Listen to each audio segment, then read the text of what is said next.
Ассаламу алейкум, Мұнар арнасының арда көрермендері. Эфирде әйел әдебімен хабары, тізгінде Ақерке Шахризат қызы. Реніштен қалай арыламын тақырыбындағы эфирімізді жалғастыратын боламыз. Қонақтарымызды тағы бір таныстырып жіберейін. Дінтанушы ұстаз Жайна Бекназарова, сонымен қатар психолог Нұрзада Мұрат қызы. Құрметті ханымдар, сұрағымызды әрмен қарай жалғастыратын болсақ. Бұндай кезде неше түрлі миында қалған пікірлер дейді ғой, установкалар қалып кетуі мүмкін да. Сол себепті осы нәрселермен де жұмыс жасау керек. Себебі әкесі қайтыс болған, болмаса қиыншылық көріп өскен бала жаңағыда өзін шыңдап дейсіз ғой, өмір бақи қиналып өтуі мүмкін да. Барлық нәрсеге Аллах тағала қиындатпаңдар, жеңілдетіңдер деп айтты ғой. Сол себепті кез келген нәрсені жеңіл қабылдау деген оғым болмайды ол кісіде. Барлығы маған қиыншылықпен келеді, себебі маған Аллаға реніш пайда болады сол кезде. Кез келген нәрседе сынып қалу деген нәрсе болады. Сол себепті енді психосоматика деп жатырмыз ғой мұнда. Жаңағыдай инсульт алу, кез келген нәрседен давлениеден инсульт алу, болмаса там инфаркт алу осында жатыр да. Көп жылдар бойы стрессте жүріп, жаңағыда өмірім қиын, барлық қиыншылықпен жету керек, ештеңе оңай емес деген нәрседе айналасындағы адамдарға да сондай установканы установить етіп жүреді. Балаларына, немерелеріне ештеңе оңай келмейді, барлығы қиындықпен жетесің деген нәрселермен жетуі мүмкін, айтып өтуі мүмкін. Кей адамдарда Аллахтың қалауымен өзінің мынау нелеріне саналы деңгейге өзі жетуі мүмкін да, пайымдау арқылы, ойлану арқылы, ішіндегі эмоцияларын, сезімдерін шығару арқылы. Бұл бірақ мыңнан бір ғана адам. Даналыққа өтуі. Жалпы қандай өмірде жағдай болмасын, адам өз санасымен жұмыс істеп, өзін өзі дамытып отыру керек дейсіз ғой. Енді келесі сұрағым, ұстаз сізге арналады. Көре алмаушылық деген дүние бар. Көре алмаушылық қайдан туындайды? Осындай сұрақ. Менің ойымша шариғаттан деп айтпайын.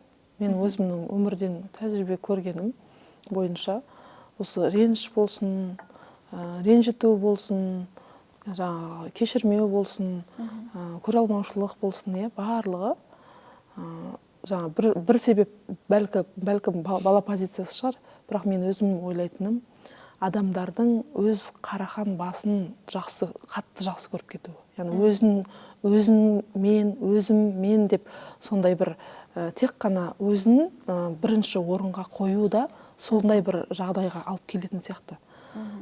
Өйткені ол, мысалы, мендікі неге болмай қалды, мен неге бұлай істемей қалдым, мендікі дұрыс еді, неге мен бірінші орында тұрмаймын, неге мен алға шықпаймын, неге мен мысалы үшін бір жай ғана қонаққа барғанның өзінде неге менің алдыма дұрыс табақ қойылмады деген сияқты, мен пәленшемін ғой деген сияқты өзінің ішінде, бірақ елдерге айтпайды, бірақ өзінің ішінде бар да, тәкаппарлықтан бұрын мен деген эгоизм деп айтады ғой.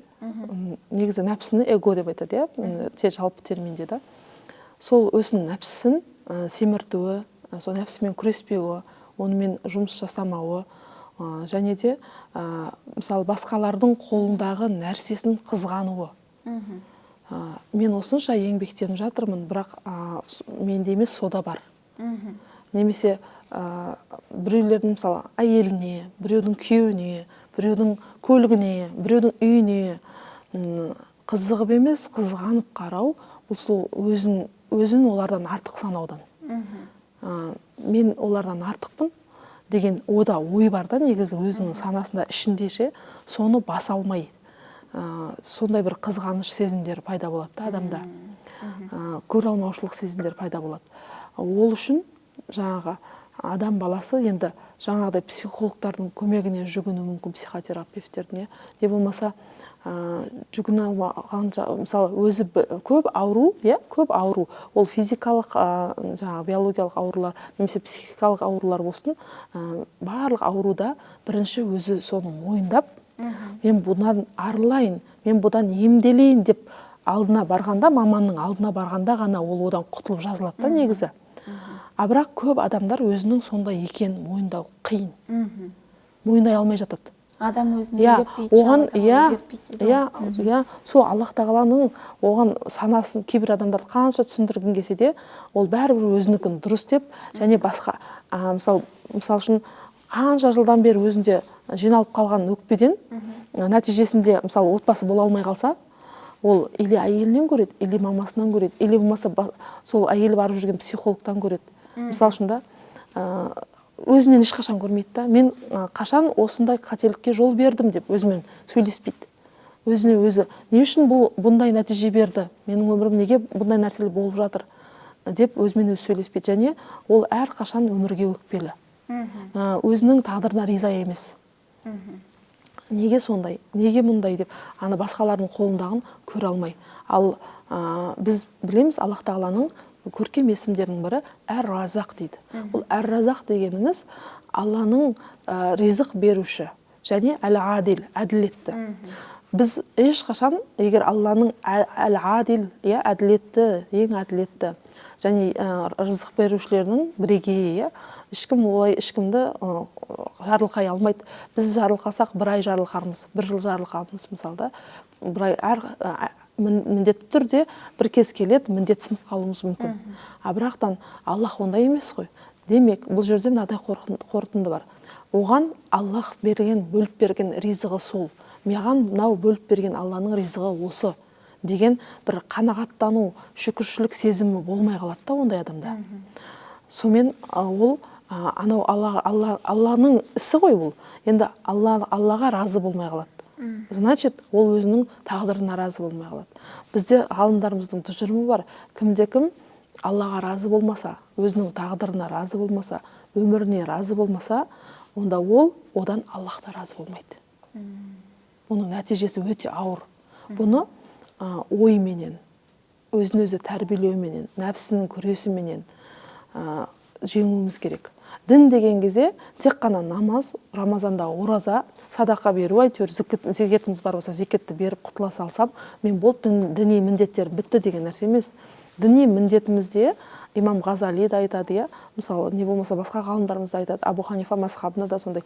Әрбір адамның, әйел болсын, ер кісі болсын, фундаментальный діни базалық білімі болуы уәжіп, міндетті. Ол, мысалы, ер кісі, отағасы әйелінің сондай біліммен қамтамасыз ету керек, балаларын сондай біліммен қамтамасыз ету керек. Ұстаз жалдап болса да, басқа да болса да. Бұл енді мен айтып отқаным да, мұсылманшылықты түсінетін, Алладан қорқып, отбасының дүниесін және ақыретін ойлайтын отағасылар. Тахрим сүресінің 6-шы аятында Аллах тағала айтады екен: ей иман еткендер, я айюхалазейна аману, қорғаңдар, анфусакум, өздеріңді, аяттың жаңа мағынасы былай, және отбасыларыңды, жанұяларыңды қорғаңдар. Неден? Отыны тастар мен адамдар болатын жаһаннамнан қорғаңдар дейді. Яғни тек қана мен білсем болды, енді осы білгеніммен отбасыма былай үкім жүргізіп жүре берем деген болмайды да. Немесе әйел адам мамасы біледі ғой, сол біледі, сол қалай айтады, сол шариғатқа дұрыс сол болады деген нәрсе болмайды. Әр қашан адам өзін өзі ізденіс, өзін өзімен танысу, өз-өзімен сөйлесу, өзін өзі күнделікті есеп беру. Омар радиаллаху анху айтқан екен: хасибу қабля ан тухасибу. Аллахқа есеп қисап күні келмей тұрып, сен өзің алдын ала есепте деп. Әрбір ісіңе мен мынаны не үшін жасап жатырмын, және бұның нәтижесінде не болады. Және мен оны есебін Аллаға қалай берем. Мысалы үшін да, мен мынаны Аллах ризалық үшін жасасам, демек мен бұған ренжімеймін, нәтижесі қандай болғанына қарамастан. Егер мен біреудің көңіліне, немесе өзімнің бір жеке мүддеме жасасам, оның нәтижесі бәрібір көңіліме тиеді. Сол жағы, осы нәрсе қазіргі мұсылмандарда қалып бара жатыр. Алла ризалығы үшін деген нәрсе мұсылмандарда тек қана, анау орысша айтқанда громкие фразы дейді ғой. Сөзбен ғана. Тек қана тілімізде құрғақ болып қалып бара жатыр, өкінішке орай. Және басқалардың бойындағы, басқалардың қолындағы нәрсені көре алмауда, пайғамбарымыз саллаллаху алейхи вассалам айтады, ол қалай отынды жеп бітірсе, өзінің иесін дейді, кімнің бойында бар сол көре алмаушылық қасиет, қызғаныш қасиет, соны жеп жоқ бітіреді дейді. Өйткені оның ұйқысы тыныш болмайды. Ол әрқашан депрессияда жүреді. Күйзеліс деп, стресс деп бер жағын айтпай ақ қояйын, ол терең неде жүреді да, күйзелісте жүреді. Сол үшін ол бақытсыз болады, айналасы бақытсыз болады, қолындағы разы болмайды. Ал сен Аллахтың бөліп бергеніне өзің разы болмасаң, мысалы, неге мен сұлу емеспін, анау сұлу, ақерке сұлу деген сияқты ше. Аллах солай жаратқан. Неге сен Аллаға разы болмайсың, мысалы? Шүкір, альхамдулилля деп та айтады ғой, рухани деңгейде көтерілгің келсе, өзіңнен төмендегілерге қара дейді. Ал егерде адам баласы өзін Алланың разына бөленемін дейтін болса, барлық амалдарында, тіпті мысалы әйел кісілер, көбінесе біздің көрермендеріміз үйде бір жаңағы кесені жуса да, мен Аллах ризалығы үшін жуып жатырмын десе, осы үйдегі тірліктің бәрі менің мойнымда ренжімейді да. Өйткені біледі, Аллах оны керемет сыйға бөлейтінін. Бұл дүниеде де, о дүниеде де ол рахатын көретінін. Өйткені бұнымен сүйіншілеген кім? Пайғамбарымыз саллаллаху алейхи уассалам. Алла разы болсын. Жалпы Шәкәрім атамыз айтқан ғой, біреудің мінін тергенше, жамандығын көргенше, өз ойыңды мазалап, өз бойыңды тазалап, өзіңмен алыс өлгенше деп. Енді Нұрзада ханым, сізге сұрақ қойғым келіп отыр. Жалпы көре алмаушылықтан денсаулыққа қандай әсері бар көре алмаушылықтан, және де одан қалай тыюға болады адам өзін өзі? Көре алмаушылық негізі өзінің потенциалын мойындамаған кезде пайда болады. Менің бойымда бұндай потенциал жоқ деп есептейді. Яғни, сіз егерде машина алсаңыз, мен оны көре алмай жатсам, мен өзімнің бойымдағы потенциалымды, именно машина алуға деген Аллахтың берген потенциалын мойындамадым деген сөз. Бұл деген көре алмаушылық деген адамның өзінің бойындағы потенциалды мойындамағанын пайда болады. Егерде сіздің машина алғаныңызды мен көре алмайтын болсам, мен өзімнің бойымдағы Аллахтың берген потенциалын мойындамадым деген сөз. Менде де болатынына сенбеймін, көре алмаймын болашағымда. Ал денсаулығыма зияны өз айтып тұрғанда көре алмаймын. Яғни психосоматикасы да көзден болуы мүмкін да. Сол себепті. Түсінікті. Енді ұстаз, осы көре алмаушылықтан, қызғаныштан, реніштен өзімізді қорғау үшін қандай дұғалар бар? Керемет бір дұға бар. Сол дұға арқылы негізі Құран кәрімде көптеген таңдаулы дұғалар бар. Яғни Аллахтың бізге үйреткен Фатиха сүресінен бастап, басқа дұғалар, көптеген дұғалар бар. Соларды шетінен теріп алып, әрқашан оқып айтып жүрсе, Аллах бізге осылай дұға етіңдер деп үйреткісі келіп тұр ғой негізі. Сонда бір аят бар, керемет. Мысалы, ол аятты оқыған адам міндетті түрде өзінің ішіндегі, мысалы, мен студент кезімде, өзімнің басыма өткен айтып берейін да, студент кезімде былай білімге жарысып оқитынбыз. Жарысып оқимыз. Бір группада бізде 30 қыз болса, сол 30 қыз жарысып оқимыз. Бір қыз бізде төмен баға алмайды. Сонда жарысып оқығанда кішкене өзімнен осып кеткен қыздарды ішімнен жаман болатынмын да. Мен неге мен осы жерде қалдым деген сияқты ше. Ола мен қай жерім кем деп сондай менде болатын. Сол кезде бір күні өзім отырдым да, ол жаман қасиет қой. Мысалы, солай ойлаған кезде сол қыздың көп уже кем тұстарын көре бастайды екенсің да адам. Сен бір рет оны жақсы көрмей, өзінен артылып кеткен, көре алмай қалған кезде, қызғанып қалған кезде, оның басқа жақтарында, или ол не істесе де саған ұнамайды, мысалы, бұрыннан дос болып жүрсем, дос болмай қалу деген сияқты ше. Сондай. Сөйтіп сол кезде өзім айттым да, не үшін мен Аллах тағаланың осы бергеніне разы емеспін, Анау хадисте айтады ғой, Аллахтың бергеніне, өмірінде болып жатқан нәрсеңе, немесе мысалы отағасының айтқан мәселелеріне сенің көңіліңде бір дұрыс емес сияқты болып көрінсе де, Аллахтың солай болдырғаны үшін шүкір деп, мақұл деп бағынсаң, Аллах саған оны оңғарып береді дейді ғой. Сонан отырдым да, бұдан мен құтылуым керек дедім енді. Сөйтіп жаңағы Аллахтан жәрдем сұрадым. Аллахтан жәрдем сұрадым да, біз енді араб тілін маманымыз, арабша оқимыз көп. Сонда аят Құранды Рамазан айы болды ма, мұқабалада Құран оқып отырамыз. Сол жерде осы аят менің аузыма түсті да, оқып отырдым да, мен осы дұғаны жасаймын әрқашан дедім. Және сол дұғаны әрқашан айтып жүрдім. Қазір көбінесе тыңдаушыларға да, шәкірттеріме де постоянно айтам, сендер осы дұғаны айтып жүрсеңдер, сендерде егер сондай біреуді қызғану, немесе біреуді көре алмау деген бір кішігірім бір шоқ бүйтіп не дейді, ұшқынды пайда болса, осыны айтсаңдар тез жазыласыңдар деймін да. Раббана фирлана вали ихванина лазина сабақуна бил иман вала таджал фи кулубина ғиллан лиллазина аману Раббана иннака анта рауфур рахим. Аяттың соңын ұйқастырмасам, Алла кешірсін. Сол мен мына жерде айтайын дегенім, қараңызшы, бұл аят керемет, былай дейді. Раббымыз дейді, бізді кешірші. Және иманда бізден жоғары, иманы мықты қуаттыларды, соларды да кешірші. Және менің жүрегімде иман еткен құлдарыңа бір кішкентай қызғаныш көре алмаушылықтың ұшқынын мен жүрегіме түсірмеші. Бар болса алып тасташы. Өйткені біз білеміз, пайғамбарымыз айтты ғой, бір-бірін сүймесең, иманың кәміл емес деп тұр. Иманың кәміл болса, сен неге Аллахтың разылығын аласың, жәннатқа кіре аласың, мысалы, не үшін, не деп кіргізеді сен, не деп сен Аллахқа жарық жүзбен бара алмайсың. Хадисте бізге айтып тұр. Соны көп уайымдадым да, жаңағы сөйтіп отырып, жаңағы жүрегімде қалдырмашы. Өйткені сен, Раббым, сондай аса ерекше мейірімді, рауф деген не деген, жеңіл, жұмсақ мәміле жасаушысың деген. Соны көп жасадым, көп айтып жүрдім.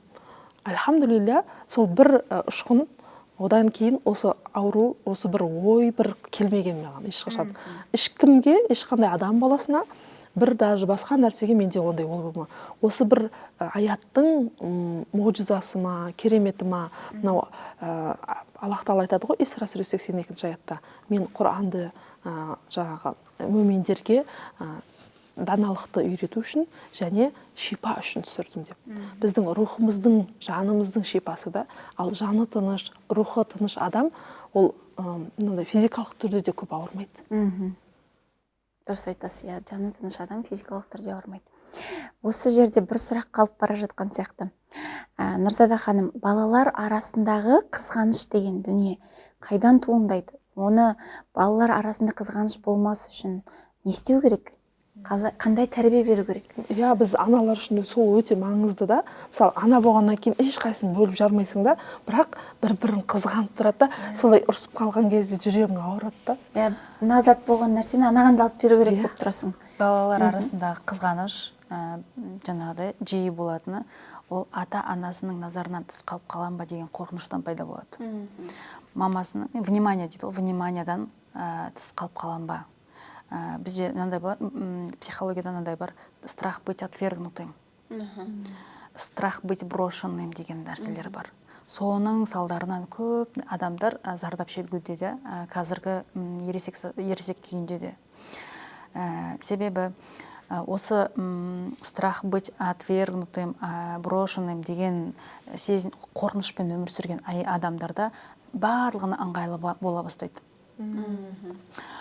Өзіне тиесілі болсын, болмасын, барлық тесікке кіріп, сол барлық нәрсені өзі жасап шығуға, удобный человек, ыңғайлы әйел болуға, мақұлшыл да. Сондай көнбіс. Бұл келіндердің тарапында көп болады. Мысалы, бір үйге барсаң, бір келіні деген тек қана өзінің позициясын ғана айтып, өзінің жаңағыдай мнениесін дейді ғой, пікірін, ойын айтып, ашық айтып жеткізіп отырады. Ал келесі келін, ол барлығына ыңғайлы, барлық тірлікті бәрі жалғыз өзі жайғап тастап, бірақ ең соңында жаман адам кім, онша емес адам кім, сол келін болып шығады. Не себепті? Себебі ол адам басқа адамдардың көңілі үшін жасағандықтан болады да, Алланың разылығы емес. Сол себепті адамның назарынан тыс қалмайын деп, Алланың разылығынан тыс қалып кететін жағдайлар болып қалады. Енді балалар арасында бұл нәрсе болмас үшін не істеуімізге болады? Балалар арасында бұндай нәрсе болмайды, болады деп біз болжай алмаймыз. Себебі балалар кез келген нәрседен енді жаңадан бейсаналы түрде әрекет етеді. әлемді танып, енді біліп келе жатқан бала ғой. Ол балаға қандай нәрсе травма болып қалатынын біз білмейміз. Бір балаға травма өкпе реніш, жаңа біреуге жаман көзбен қарасаң, болмаса жай ғана ұрсып сөйлесең, жаңа қылықтары үшін ұрсып сөйлесең, біреуге травма болып қалуы мүмкін, біреуге травма алмайды. Маған ұнайды, маған сондай, мен сондай біреу ескертіп айтса, мен ешқашан оны бір көңіліме алып ренжімеймін да, дұрыстауым керек екен деп дұрыстаймын. Мақтаса, значит мен одан да жақсы болуым керек екен деп жақсы боламын. Ол может саналы адамдардың несі шығар, бірақ мысалы мен балаларыма да бір нәрсе үйге аламын, қазір үйден қайтарда аламын, мысалы балаларға не алып берсем, күнде бір нәрсе күтеді да енді. Мысалы бір шоколад алатын болсам дейін, бәріне бірдей аламын.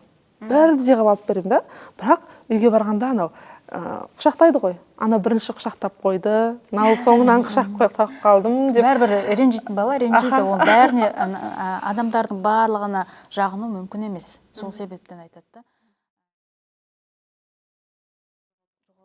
Бірақ мен сол момент ішімнен ойлап атам. Қалай мен олардың арасында осыны тепе-теңдікті істейді екенмін. Не істесем, қазір барлығы риза болады деп ойлаймын балаларымды ше. Бұл жерде синдром Бога деген нәрсе бар да. Алланың рөлін өзіңізге алып қойыңыз мүмкін да. Сол себепті абай болу керек. Сіз балаға құдай емессіз ғой, дұрыс па? Әр адамның ішіне кіріп шыға алмайсыз. Ренжитін Алланың қалауымен ренжиді. Алланың қалауымен травма алып өседі. Сол травмасын шыңдау арқылы ол осы әлемге беретінін беріп өтеді. Аллахтың қалауымен. Енді бізде енді ислам шеңберіндегі психология болғандықтан бізге осы нәрселерді ашып жеткізеді. И біз адамдармен терапия барысында, проработка барысында именно осы нәрселерді еске алып жасаймыз. Енді қыз келіншектер, енді ханымдар, соңғы бір қорытынды сұрақ болсын, бізге берілген уақыт тәмамдалып қалды. Жалпы өзінде осындай реніш, қызғаныш бар екенін мойындап, содан арылғысы келетіндерге және оны мойындамай жүрген кісілерге қандай кеңес бересіздер? Бір ауыз кеңестеріңіз болсын, бізді көріп отқан көрермен үшін. Мен бір дінтанушы, ислам танушы ретінде, ұстаз ретінде менің кеңесім әрқашан жүрген ортамызды тазалап, саралап жүру. Яғни араласатын адамдарымызға мән беру. Құран кәрімде Аллах тағала көну мәәс садиқин дейді. Тәубе сүресінің 119 аяты. Яғни қыздар жазады ғой, шәкірттер жазады, адамдар сұрақ сұрап жатады. Мен иманымды қалай күшейтемін? Ұстаз, мен иманым әлсіреп кетті дейді. Бұның да жауабы сол бір нәрсе. Яғни иман әлсіреген адам деген ол өзін кінәлі сезініп тұр ғой енді. Көп дұрыс емес нәрселер істеп жатырмын деп ойлайды да. Мына жерде соған жауап нәрсе бар да.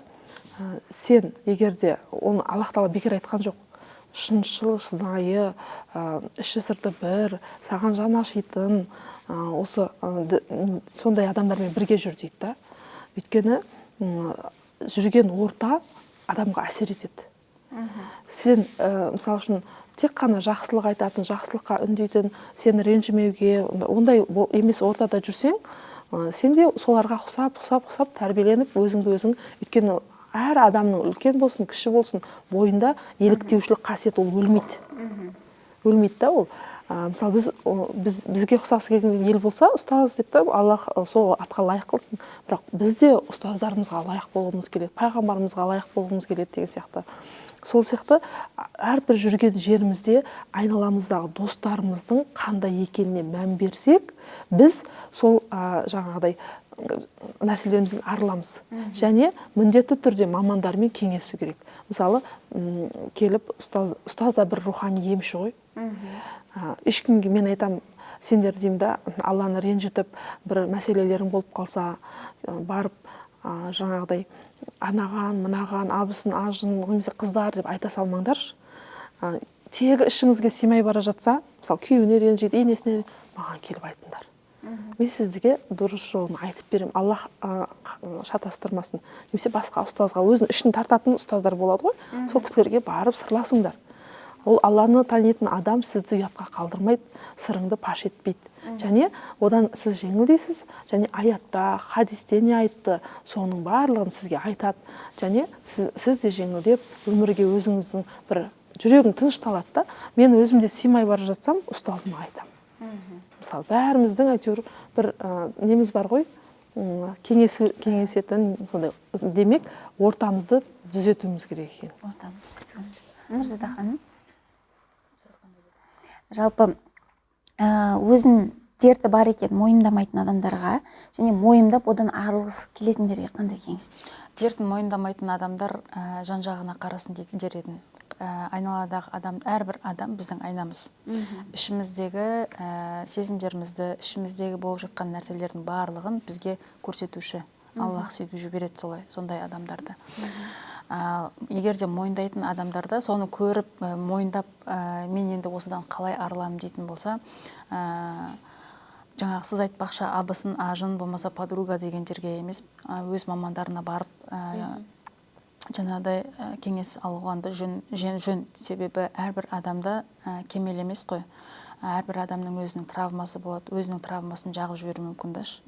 Өзі бітіп андай шыны сияқты хрупкай, жан деген сондай ғой, хрупкай нәрсені басқа адам сындырып алмас үшін өз маманына баруды кеңес. Негізінде қазіргі уақытта мен ойлаймын да, дұрыс барлық ғылым адамдардың пайдаланып жатқан, ол қандай ғылым болса да, рухани, психология, болмаса жаңағы астрономия, тағы басқа барлығы адамның қажетіне жарамды. Адамның қажетіне жарағаннан кейін Аллах тағала бізге осындай ғылымдарды үйретті. Айтады ғой, алламал инсана ма лам я'лам дейді, адамның білмегенін үйретті дейді.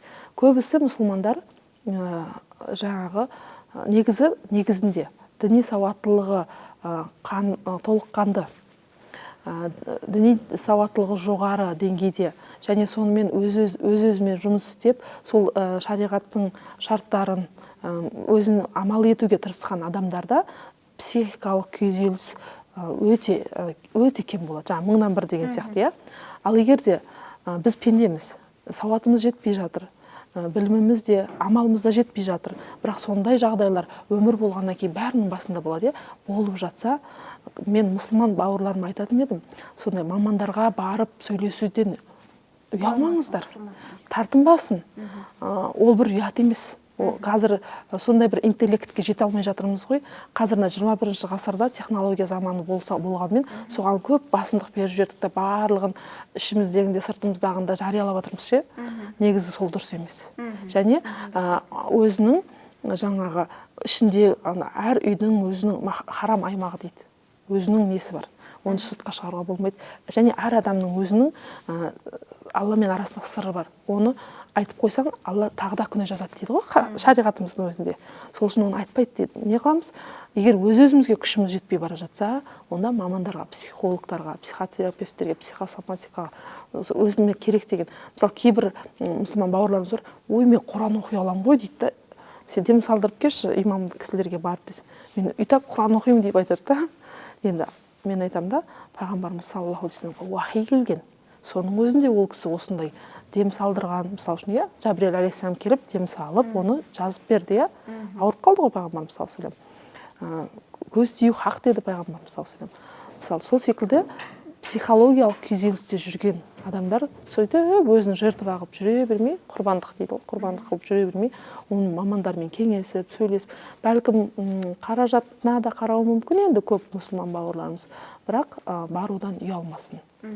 Нағыз өз ісінің маманы ол сіздің қаражатыңызға қарамайды. Мен дәл бүгін соның несіне куәсі болып келе жатырмын. Өзінің маманын сүйген адам, адамзатқа адал болады. Жақсы, рахмет. Жалпы қандай жағдай болмасын, әркім өзінен қателікті іздеп, бірінші өзін түзетсе, айналасы түзеледі. Сен жаңағы жан жағыңның түзелгенін қаласаң, Алламен қарым-қатынасыңды түзет дейді. Ханымдар, бүгінгі жаңағы эфирімізге келіп, пайғамбарымыз саллаллаху алейхи вассалам да мысалы сахабалардың бойынан бір қателік көріп қалса, келіп айтады екен: маған не болды, мен сендерден осындай нәрсе көрдім деп, бір қателіктің атын айтады.